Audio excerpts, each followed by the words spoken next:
Olá, bem-vindos para a nossa última aula, aula número 7 de cálculo de benefícios. E essa última aula foi reservada para que a gente fale um pouco sobre os benefícios por incapacidade. Os benefícios por incapacidade, inclusive, alguns deles tiveram alteração de nomenclatura. Vamos começar então com o nosso antigo auxílio-doença, que agora passou a se chamar benefício é, por incapacidade temporário. Então, benefício por incapacidade temporário. Esse benefício, antes da mudança, era calculado com os 80% maiores salários do período de cálculo, de julho de 94 até a data de entrada, e levava-se então os 91% dessa média. Então, do salário de benefício, a RMI sairia 91% desse benefício. Então, o salário de benefício de R$ 2.000, então essa média dos 80% maiores salários que desse R$ 2.000, geraria um benefício de R$ 1.820, uma RMI de R$ 1.820. O que mudou então? Como os demais benefícios, o cálculo agora é feito do 100% dos salários de contribuição. Então, o salário de benefício tem um achatamento, né? Já tem um achatamento porque os 20% menores salários desde julho de 94 até agora entram para fazer parte da base de cálculo e isso vai diminuir o valor do benefício. Os 91% permanece, então, além de achatar com 100% dos salários de contribuição, aplica-se ainda os 100% aplica-se ainda o 91% do valor que chegar ao salário de benefício, então a RMI fica nesse patamar de 91%. Eu queria abrir um parênteses, né, que todos os benefícios nós estamos falando sobre os requisitos para eles, então vamos lembrar, não faz parte do cálculo, mas é importante lembrar o que é necessário para ter direito a esse benefício. Então, o atual benefício por incapacidade temporária, ele tem como requisito pelo menos 12 contribuições, desde que não seja isento de carência, então essa carência é de 12 contribuições. E se você já tinha essas 12 contribuições com o tempo fora do mercado de trabalho, você vai ter, para retornar a ter esse direito desse benefício concedido, você tem que contribuir 50% dessa carência, então você tem que contribuir 6 meses. Com 6 meses de contribuição e comprovada a incapacidade, é concedido esse benefício, ok? Agora, eu gostaria então de falar um pouquinho sobre o auxílio acidente. O auxílio acidente não teve alteração de nomenclatura, o auxílio acidente permanece com 50% do valor que você vinha recebendo do auxílio doença, então o cálculo dele de certa forma alterado, porque ele provém do valor do auxílio doença, então a base de cálculo também é dos 100% dos salários de contribuição e não mais os 80% maiores. Se o benefício não foi precedido de um auxílio-doença, que pode acontecer, então vamos pensar que a pessoa teve uma amputação traumática de um dos membros. Só que ele conseguiu ali uma consolidação dentro dos 15 dias, então ele não precisou procurar o INSS. Ou em outra situação ele não procurou, perdeu o prazo, mas ele teve a perda de capacidade laboral, né? Ele teve uma diminuição da sua capacidade de trabalho e isso gera então um direito de receber o auxílio acidente. Eu vou dar um exemplo de auxílio acidente, por exemplo, o caixa de banco. Então, muito tempo de digitação, ele tem um acidente de trabalho de doença, né, ocupacional, e ele acaba não tendo mais a mesma condição de trabalho que ele tinha antes. Então, pode ser nesse exemplo que ele nem precisou ficar muito tempo afastado pelo INSS, mas ele precisa fazer fisioterapia continuamente, ele não consegue mais ter o mesmo rendimento e ele pode ter esse benefício concedido, ele pode chegar a requerê-lo sem ter recebido um auxílio doença, um benefício previdenciário, um benefício por incapacidade temporário, né? Então, nessa situação, o cálculo vai ser da mesma forma, vai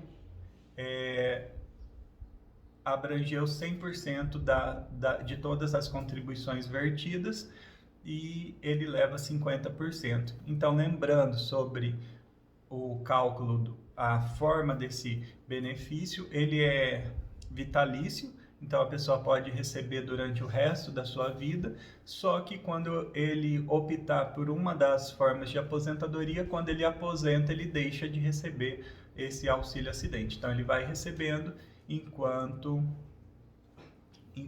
ele continua ou não no mercado de trabalho, mas quando ele se aposenta, o benefício deixa de ser pago, o auxílio acidente, ok?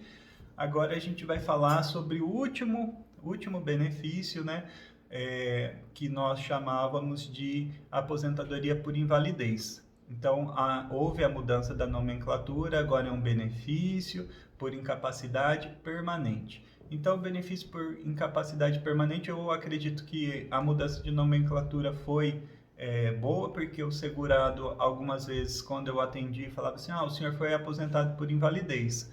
Apesar de ter aquela sensação, não vou precisar mais ficar vindo fazer perícia, né? A gente sabe que teve casos assim da pessoa chegar a fazer 30 perícias para ir mantendo o antigo auxílio doença, mas a palavra invalidez pesava um pouco ali, dava para perceber. Então agora passa a aposentadoria por invalidez ter essa nomenclatura de benefício por incapacidade permanente. Mas a coisa boa é só o nome, porque a forma de fazer o cálculo é muito ruim para o segurado, é muito ruim para o cidadão, porque ele vai utilizar a mesma forma de aposentadoria das demais aposentadorias. Então, vai ser utilizado 60% mais 2% por ano contribuído acima do mínimo exigido, que é para o homem 15 anos e para a mulher 20 anos.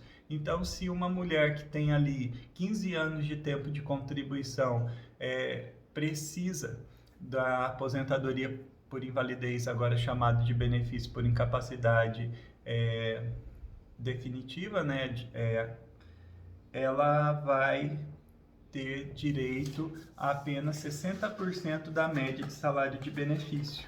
E esse benefício, né, essa incapacidade é permanente, como o próprio nome já diz, e esse segurado não vai ter mais os 100% da média. Então, como era antes? Antes, o valor do auxílio doença era 91%, ele vinha para a totalidade, que era do salário de benefício, 100% da média dos 80 maiores salários, e esse era o valor da aposentadoria por invalidez. Ninguém quer ficar inválido, mas o cálculo era mais vantajoso do que as demais aposentadorias, né? Chegava ali só se comparava ali com a aposentadoria especial, que já levava o 100%, ou a aposentadoria por pontos, quando já atingiu os pontos, né? Então, era um cálculo de 100% do salário de benefício, aplicados 80% maiores salários, e agora aplica-se todo o período contributivo, então 100% dos salários de contribuição a partir de julho de 94, e além disso, desse salário de benefício gerado, você vai levar 60% mais 2% do valor que você, 2% a mais das contribuições que você tinha do mínimo. Então, se você não tem, ou se você tinha só o mínimo, você vai levar só 60% do valor. Então, mais um exemplo, né? Eu acredito que vocês viram que a reforma está recheada de exemplos de perda para os segurados, perda para os cidadãos, está recheada de economia para o próprio governo federal, mas cada benefício tem essa regra própria de cálculo, né? O que não existe mais. Então vamos para os pontos, fazer um repasse ali de todos os pontos da reforma e antes da reforma. Antes, o cálculo era dos 80% maiores salários a partir de julho. Agora, todos os cálculos de benefício vai pegar os 100% das contribuições. Antes, se você tinha contribuições abaixo do mínimo, não tinha problema. Agora, se você tiver contribuições abaixo do mínimo, para ser computado no seu tempo de contribuição, você vai ter que complementar para chegar no valor mínimo. Então, tudo leva a uma melhoria da arrecadação e um tempo maior para que você tenha direito a acessar o seu direito ao benefício, né? Então, o seu direito agora, com a reforma, vai esperar mais um pouco, né? A gente verifica ali que alguns casos vai esperar muito mais, como os casos da aposentadoria especial, ou quando você não se enquadra em nenhuma das modalidades de período de pedágio, aquele período de transição, você vai esperar um bom tempo mais, no caso de um homem que queria completar ali nos seus 53, 54 anos, 35 anos de contribuição, ele vai esperar então até lá os 65 anos, dá mais 12, 11, 10 anos de contribuição do que era o previsto, ok? Cálculo é um pouquinho complicado, na aula presencial a gente faria algumas simulações, mas eu deixei alguns exemplos na apostila. Eu peço que conforme vocês estão aí acompanhando a aula, busquem a apostila. A atividade que eu propus para vocês, nenhuma é de múltipla escolha, então são questões abertas, não são muitas questões. Faça prestando atenção, vai dar tudo certo. Até a próxima, obrigado.